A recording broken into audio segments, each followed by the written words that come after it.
अभी केंद्र सरकार के द्वारा वक्फ कानून पास किया गया और इस नए कानून के विरोध में पूरे देश में विपक्षी पार्टियों के द्वारा विरोध प्रदर्शन किया जा रहा है। और ये विरोध प्रदर्शन केवल शांति विरोध प्रदर्शन सीमित नहीं है, कई कई जगह बहुत ज्यादा हिंसक हो चुका है। इसका ताजा उदाहरण देख सकते हैं पश्चिम बंगाल की मुर्शिदाबाद में। वहां विरोध प्रदर्शन के नाम पर वहां के बहुसंख्यक जो हिंदू है उनकी हालत खराब हो गई है। इनकी हालत के अंदाजा इसी बात से लगाया जा सकता है कि पश्चिम बंगाल के गवर्नर और महिला आयोग के अध्यक्ष जब मुर्शिदाबाद पहुंचे तो वहां की महिलाएं बोल रही मुझे पैसे नहीं चाहिए, मुझे मेरी जमीन नहीं चाहिए, मुझे बस बीएसएफ कैंप में रह लेने दीजिए क्योंकि वहीं हमारी जिंदगी सुरक्षित है। और यही नहीं, वो महिलाओं ने यह भी कहा कि जब हमने पुलिस को कॉल किया, ये सब जब हमारे घर के बाहर आकर उपद्रवी तोड़ फोड़ रहे थे और हमें वो मार ही डालते और हमारा क्या करते पता नहीं, लेकिन हम लोग का घर का जो दरवाजा बहुत मजबूत था इसलिए वो तोड़ नहीं पाए, इसलिए हम लोग बच गए। और इसके बाद पुलिस वाले को जब फोन लगाया तो पुलिस वाले का एक कहना कि अगर तुम्हारे पास हथियार है तो लड़ाई करो, नहीं तो वहां से भाग जाओ। अब आप लोग अंदाजा लगा सकते हैं कि अगर किसी राज्य में कोई पुलिस प्रशासन के द्वारा फोन करने पर कहा जाए कि हथियार है तो लड़ो, नहीं तो भाग जाओ, इससे अंदाजा लगाया जा सकता है कि उस राज्य में संवैधानिक स्थिति कैसी है और कितना बड़ा संवैधानिक संकट पैदा हो चुका है। और ये भारतीय संविधान के अनुच्छेद 352 के तहत राज्यपाल के अनुशंसा के लिए काफी है राष्ट्रपति को कि राष्ट्रपति शासन लगाया जाए, और उधर तरफ से राष्ट्रपति के द्वारा अनुच्छेद 356 के तहत राष्ट्रपति शासन लगाने के लिए इससे अलग मौका और कुछ नहीं होता और इससे अनुकूल कोई मौका नहीं होता। लेकिन यहाँ पर अभी केंद्र सरकार द्वारा विचार विमर्श चल रहा है और पूरे देश में मांग की जा रही है कि पश्चिम बंगाल में राष्ट्रपति शासन लगाया जाए क्योंकि अब वहां की सरकार से वहां का कानून व्यवस्था नहीं संभल रही है। लेकिन यहाँ पर देखने वाली बात यह है कि कई कई राजनीतिक विश्लेषक और कई कई लोग ऐसा सोचते हैं कि पश्चिम बंगाल में भी जो हो रहा है ना उससे स्पष्ट फायदा बीजेपी को होगा, और ये सही भी है। लेकिन यहाँ पर ऐसी जो पश्चिम बंगाल की स्थिति है वहां पर अगर कांग्रेस पार्टी चाहे, जो देश की सबसे पुरानी पार्टी है, अगर यहाँ पर थोड़ा सा सूझबूझ लगाए और थोड़ा अच्छे तरीके से अपने आप को एनालाइज करे और अच्छे डिसीजन लेना है तो ये पश्चिम बंगाल का भी जो मामला है वो बीजेपी से ज्यादा कांग्रेस के लिए फायदेमंद है। दोस्तों आप लोग को अजीब लगेगा लेकिन वीडियो को देखते चाहिए, मैं आप लोग को समझा रहा हूं। दोस्तों इसको समझने से पहले हम लोग दो कॉन्सेप्ट समझते हैं। एक हमारे देश में क्षेत्रीय पार्टियां होती है और एक होती है राष्ट्रीय पार्टियां। क्षेत्रीय पार्टियां जनरली क्षेत्रीय मुद्दों की बात करती है और वो चाह कर भी राष्ट्रीय मुद्दों की बात नहीं कर सकती। जैसे कि ताजा उदाहरण डीएमके, दक्षिण भारत के तमिलनाडु राज्य के एमके स्टालिन सरकार है। वो अभी देखिएगा तो तमिल भाषा विवाद को हवा देती है, उसके बाद अलग से तमिल के रूप में देश का प्रतीक चिन्ह रुपए का भी बना लेती है। मतलब कि वो पूरी तरीके से अपनी राजनीति तमिल में करना चाहती है। अब अगर वो चाह कर भी राष्ट्रीय राजनीति की बात करे तो उसकी राजनीति नहीं चलेगी और उसकी अस्तित्व खत्म हो जाएगी। हालांकि कोई भी चीज विकास के काम से चलता है और जिन राज्य सरकारों के पास विकास के नाम पर कुछ गिनाने के लिए नहीं रहता है ना, वही ये सब काम करते हैं। अगर विकास के काम करे तो क्षेत्रीय से राष्ट्रीय पार्टी बनते देर नहीं लगेगी। और दूसरी होती है राष्ट्रीय पार्टियां। राष्ट्रीय पार्टियां ऐसी होती है कि वो चाह कर भी क्षेत्रीय बात नहीं कर सकती। जैसे कि अभी कांग्रेस पार्टी, बीजेपी पार्टी, सब राष्ट्रीय पार्टियां हैं। वो तमिलनाडु की इस चीज का समर्थन नहीं कर सकती कि देश में तमिल भाषा ही प्रमुख रहेगा, हिंदी नहीं चलेगा तमिल में, और ये ना बीजेपी कर सकती है ना कांग्रेस कर सकती है।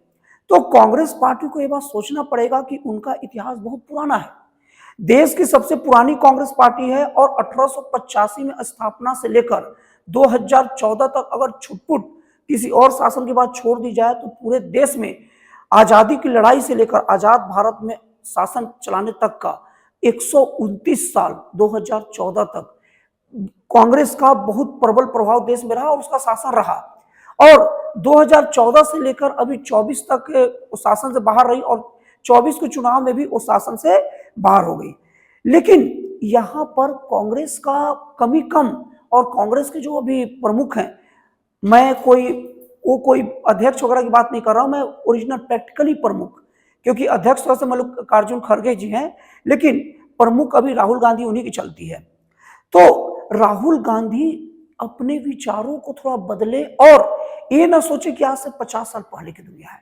आज से 50 साल पहले का राजनीति का पैटर्न और अभी का पैटर्न बदल चुका है।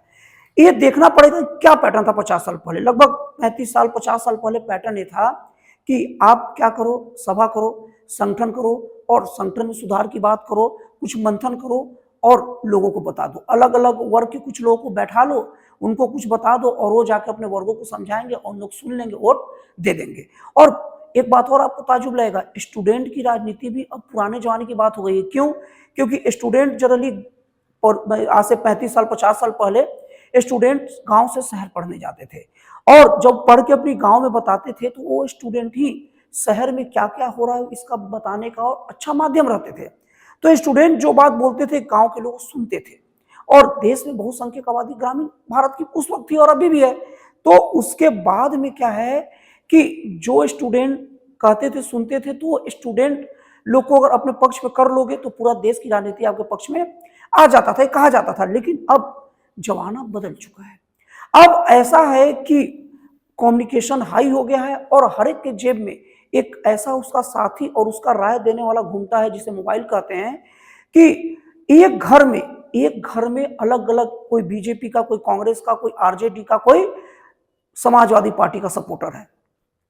अब ऐसा, और सपोर्टर भी कोई ऐसे वैसे नहीं, इतने तगड़े कि अगर मान लीजिए घर का पिता बीजेपी का सपोर्टर है और मां कांग्रेस की सपोर्टर है, तो पिता लाख कहते रह जाए मां कांग्रेस के सपोर्ट से टस से मस नहीं होगी, और मां लाख कहते रह जाए पिताजी बीजेपी के सपोर्ट से टस से मस नहीं होंगे। और अगर उनका बेटा अगर समाजवादी पार्टी का सपोर्टर है तो वो कुछ भी कर ले, माँ बाप को नहीं बदल सकता, अपने घर के लोगों को नहीं बदल सकता, तो पूरे क्षेत्र को क्या बदलेगा। मतलब कि अब ये जमाना चला गया कि आप मीटिंग करें, 4 लोग को बताए, 4 प्रमुख को, स्टूडेंट को बताए और आप जीत गए। अब ऐसी राजनीति नहीं होती। और राहुल गांधी जी अभी संविधान बचाओ रैली करते, जो 25 अप्रैल से भी 2025 से भी कुछ दिन बाद से शुरू होने वाला है, और इसके पहले भारत जोड़ो यात्रा भी कर चुके हैं। लेकिन उनसे कोई फर्क नहीं पड़ता भाई। जनता साफ साफ अब कहती है कि इससे मेरे को क्या फायदा। आप भारत जोड़ो यात्रा किए तो आप भारत में पैदल चले, उससे मुझे क्या मिला। और भारत जोड़ो यात्रा का नाम ही से लोग को दिक्कत है, क्योंकि भारत जोड़ो यात्रा का मतलब विदेश में पेपर में छपेगा या न्यूज में आएगा कि भारत जोड़ो यात्रा कर, इसका मतलब क्या मैसेज दे रहे, भारत टूटा है क्या। आप ऐसे बोलते कि भारत के राजनीतिक विचारों को जोड़ो यात्रा या भारत के विचारों को जोड़ो यात्रा तो समझ में आता, लेकिन आपका नाम भी अलग था, तो उससे भी जनता को फर्क नहीं पड़ता। इसका परिणाम देख लीजिए, चुनाव कोई जीते नहीं, कुछ खास नहीं कर पाए। और इसके बाद में उनको ये बात अब करके दिखाना होगा, बोलने से काम नहीं चलेगा। जैसे 25 अप्रैल को राहुल गांधी जी भी संविधान बचाओ यात्रा करने वाले हैं। अब संविधान बचाओ यात्रा तो कर रहे हैं, लेकिन वो संविधान को किस तरीके से बचा रहे हैं ये लोगों को नहीं बता पा रहे हैं। अभी बता रहा हूं, लोगों के जेब में मोबाइल है, वो संविधान की एक एक धारा, एक एक अनुच्छेद को लोग मोबाइल में पढ़ लेते हैं।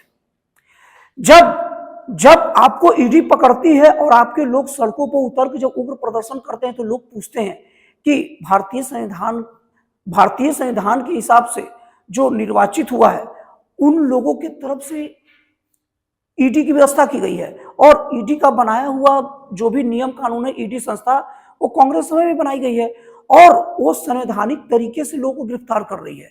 तो आप उनका बोल के विरोध कर सकते हो, सड़कों पर उग्र प्रदर्शन उनके खिलाफ करके आप ये संविधान बचा रहे हो। और ये बात नहीं है, मैं भी पश्चिम बंगाल के राष्ट्रपति शासन पर आऊंगा। पश्चिम बंगाल की जो राष्ट्रपति शासन है, उससे कांग्रेस को कैसे फायदा हुआ, आप लोग बता रहा हूं। देखिए, अभी पश्चिम बंगाल में जो राष्ट्रपति शासन है, यहाँ पर अभी कांग्रेस को खुल के पश्चिम बंगाल में जो हो रहा है मुर्शिदाबाद, उस घटना का विरोध करना चाहिए। ये ना सोचे कि अगर वहां की घटना का विरोध करूंगा तो वहां के मुस्लिम नाराज हो जाएंगे, ऐसा नहीं है। मुस्लिम केवल अगर आप दरिद्री का विरोध करेंगे, उससे मुस्लिम नाराज नहीं होते। और खुल के पश्चिम बंगाल सरकार के इस नीतियों के खिलाफ बोलना चाहिए कि वहां क्यों नहीं कर रही है, उनसे सवाल करना चाहिए। और अगर कोई मीडिया पत्रकार पूछे तो खुल के राहुल गांधी को बोलना चाहिए कि जब देश में जब किसी पर जुल्म होगा, चाहे बहुसंख्यक रहेगा या अल्पसंख्यक रहे, तो मैं चुप नहीं रहूंगा, मैं वो तत्कालीन सरकार से सवाल करूंगा। अब यहां से राहुल गांधी को फायदा क्या होगा। देखिए, राहुल गांधी अभी पश्चिम बंगाल के चुनाव में कुछ नहीं करने वाले, उनको कोई फायदा कांग्रेस को नहीं होने वाला। पश्चिम बंगाल चुनाव में या तो बीजेपी आएगी या तो ममता बनर्जी आएगी, और वामपंथी का उम्मीद कम ही है, मतलब या तो तृणमूल या तो बीजेपी। और उसके बाद उनका कोई औचित्य नहीं है। लेकिन अगर ये हित की बात करें तो अभी 25 चल रहा है, 2029 तक उनके पास 4 साल का समय है। और इसके बाद में अगर एक बार अगर उनके शासन में, खास करके अपने शासन की सरकारों पर ध्यान दे, अगर वो सरकार कुछ ऐसी नीति या कुछ बिल लाती है जिससे जिससे को बहुसंख्यक का दिक्कत हो या अल्पसंख्यक किसी को भी दिक्कत हो, तो खुल के विरोध करें। अभी जैसे एग्जांपल के तौर पर अभी तमिलनाडु राज्य में वहां के राज्यपाल के द्वारा जय श्री राम के नारे लगवाए गए थे।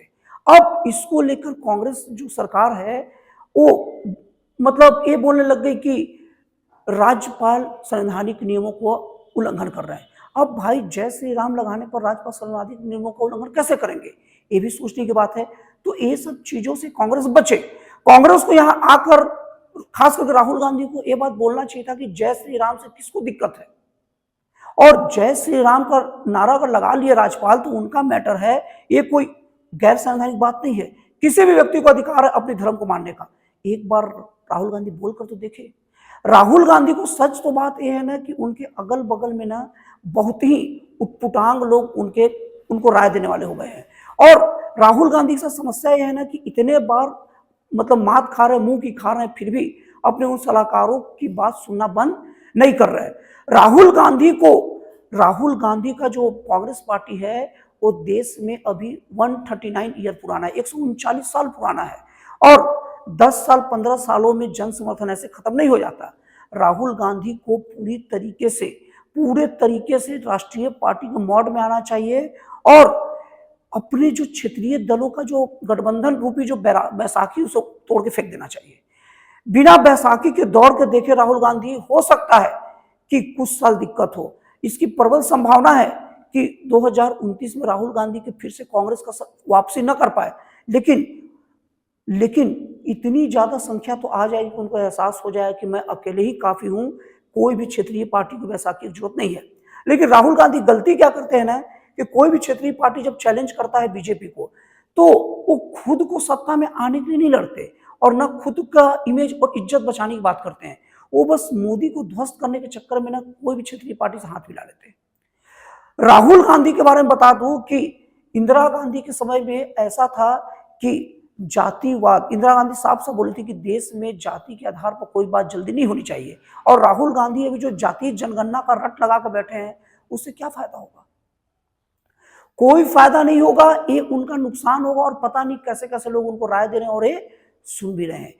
एक्चुअल में राहुल गांधी को एक किताब लेकर घूमने से लोग विश्वास नहीं करेंगे कि संविधान को मानते हैं। उनको संवैधानिक काम करना पड़ेगा, और लोग संविधान को समझते हैं, आप संवैधानिक काम तो करके देखिए। ये सब चीजें जब तक राहुल गांधी नहीं करेंगे तब तक कांग्रेस सर्वाइव नहीं कर पाएगा। सच तो यह है कि अभी कांग्रेस के पास असीमित संभावनाएं भरी पड़ी है आने वाले समय में शासन और सत्ता हाथ में लेने के लिए। बीजेपी सरकार का 15 साल पूरा होगा, 15 साल में एंटी इनकम्बेंसी होती है, उसका फायदा उठाएं। और यही नहीं, आप उस मुद्दे पर बात करें जो एकदम क्लियर कट रहने की बात करें, जो गलत है सो गलत, जो सही है सो सही, और सबसे पहले अल्पसंख्यकों का तुष्टीकरण बंद करें। कोई भी डिसीजन ले ऐसा वो हित में ले जो सबके हित में हो। अब जैसे यूजीसी कानून आ रहा है, अब यूसीसी जो कानून जो आ रहा है, यूसीसी कानून के विरोध में राहुल गांधी आ जाते हैं। अरे भैया, यूसीसी कानून का मतलब तो ये नहीं कि सबके लिए समानता का चीज, एक बार बोलकर तो देखिए, देश में सबके साथ समानता का व्यवहार होगा तो क्या होगा? लोग उनसे नाराज हो जाएंगे क्या? और यही नहीं, उनके राज्य में जो घोटाले होते हैं, जो पकड़े जाते हैं, एक बार बोलकर तो देखिए कि कानून अपना काम कर रही है, हम कानून के बीच में नहीं करेंगे, और अगर कुछ गलत लगता भी है तो एक बार कोर्ट में जाकर साबित तो कर दे कि मेरे साथ गलत आरोप लगा है, और उसके बाद वो मुद्दे को लेकर जाए कि हम सही थे। लेकिन यहां पर राहुल गांधी को ईडी पकड़ती है तो बोलते हैं मोदी जी पकड़वा रहे हैं। अरे, जनता इतनी बेवकूफ नहीं है, समझती है। तो मैं ये कहना चाह रहा हूं कि अभी राहुल गांधी का विचार करने से, विमर्श करने से, ये सब तामझाम करने से कुछ भी कांग्रेस को फायदा नहीं होने वाला। कांग्रेस पार्टी को सचमुच अगर रिवाइव करना है तो संविधान की बात करने के साथ साथ संवैधानिक काम भी करना पड़ेगा। अभी जैसे ही कोई अभी कृषि और किसान आंदोलन को देखिए, किसान आंदोलन के नाम पर बोलना ज्यादा अच्छा रहेगा, क्योंकि उसमें किसान कम और बड़े बड़े किसान को जो के अड़ती है जिसको कहते हैं, वो ज्यादा थे। सबसे बड़ी बात क्या है कि अगर कहीं भी कोई क्षेत्र में कोई विरोध होता है तो उनको ये विरोध करने का आधार ये नहीं देखना पड़ेगा कि वो इंडी गठबंधन का सदस्य या सदस्य नहीं है, क्योंकि इंडी गठबंधन जैसा कोई चीज है ही नहीं। अगर मान लो अभी बंगाल में अगर गलत नियम चल रहा है तो उनको बंगाल का विरोध करना पड़ेगा, नहीं करेंगे सत्ता में नहीं आ पाएंगे। तो इस तरीके से कोई भी ऐसा नियम कानून उन्हें स्टडी करना पड़ेगा और वो नियम कानून में देखना पड़ेगा कितना सही है कितना गलत है। अगर गलत है तो वहां बस विरोध करें और सही लग रहा है तो केवल विरोध करने के लिए विरोध न करें। मुझे उम्मीद है कि ये बात मैं समझा पाया हूँ कि ये बंगाल की स्थितियां किस तरीके से कांग्रेस के पक्ष में ज्यादा है और बीजेपी के पक्ष में कम है। तो दोस्तों आपको ये वीडियो कैसा लगा कमेंट करके जरूर बताइएगा। तो फिर मिलते हैं अगले वीडियो में एक जन कल्याणकारी और एक राष्ट्र से प्रेरित नए विचारों के साथ।